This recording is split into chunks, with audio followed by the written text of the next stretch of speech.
He built an empire from scratch, but when he walked into his own five-star hotel dressed in plain clothes, the receptionist didn't see a billionaire, she saw a nobody. What she did next cost her more than just her job. Don't scroll away. This true power play story will shock you to the core. Hit subscribe for more dramatic, real-life inspired tales that flip the script. Asterisk when Jordan Blake, the self-made billionaire CEO of Blake International Resorts, decided to visit one of his flagship hotels incognito. He never imagined how the receptionist's arrogance and poor judgment would turn into a life-changing moment. For everyone involved, including himself, it was a rainy Thursday in Atlanta, and Jordan, dressed in a plain charcoal hoodie, worn jeans, and dusty sneakers far from his usual custom Italian suits, wanted to experience his hotel from a guest's perspective, to see how his staff treated everyday people without the filter of his title or status. The Blake Grand Royal stood tall with its glass columns gleaming under the stormy sky. A beacon of luxury that Jordan had spent the last 15 years building after clawing his way out of poverty. And it was personal to him. Every chandelier, every velvet cushion, every smiling staff member at least. That was the dream.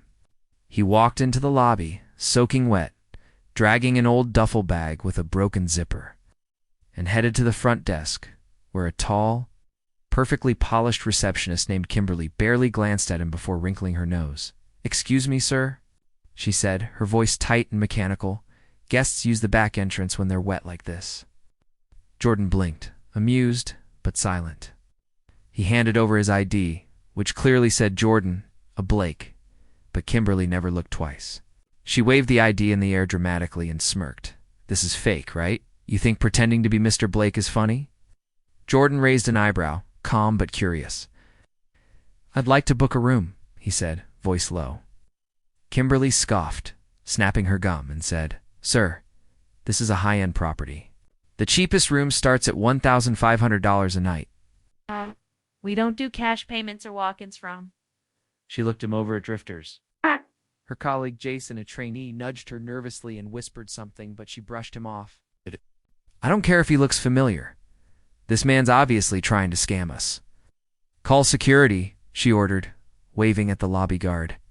Jordan stood patiently as the uniformed guard approached and began asking him to leave the premises.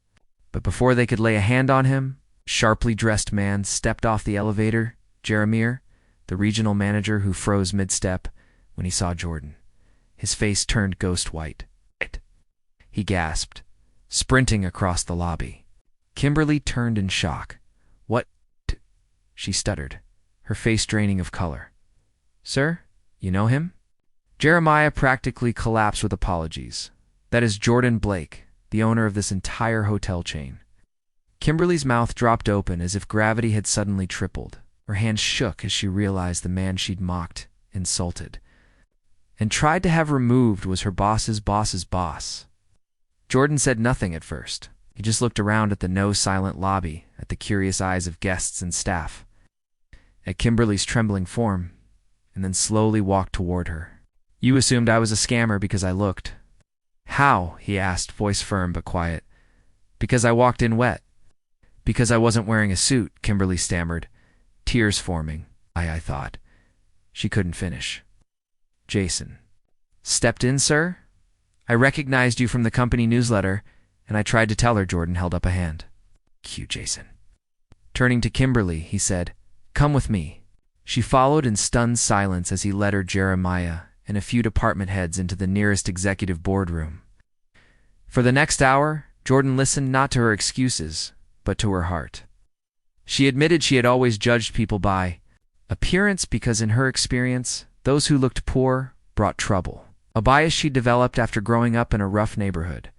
Jordan, to her surprise, didn't explode. He shared his own story, how he was once homeless, sleeping in bus terminals, getting kicked out of buildings by people who assumed he'd never amount to anything. He reminded her that this hotel was meant to be a place where everyone, regardless of appearance, felt welcome. Then came the twist. Instead of firing her on the spot, he gave her a choice: accept immediate termination or enter a 6-month compassion and leadership boot camp run. By his private team, something he designed for second chances. Stunned, Kimberly chose the program. In the coming months, she was pushed to her limits, working side by side with janitors, bellboys, single mothers, former prisoners now employed by the hotel group's outreach program. She learned humility, service, and resilience, shedding layers of entitlement and pride. Meanwhile, Jason was fast-tracked into a managerial trainee program, personally mentored by Jordan. The video of the lobby incident, caught on hidden security cams and later shared with consent, went viral under the title "CEO tests staff at his own hotel disguised as guest Jew, won't believe what happened," was publicly humbled and later reborn.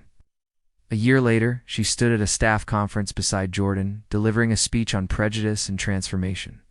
"I judged a book by its cover," she said, her voice steady, and almost lost the opportunity of a lifetime. "But this man," she gestured to Jordan, "saw in me what I never saw in myself."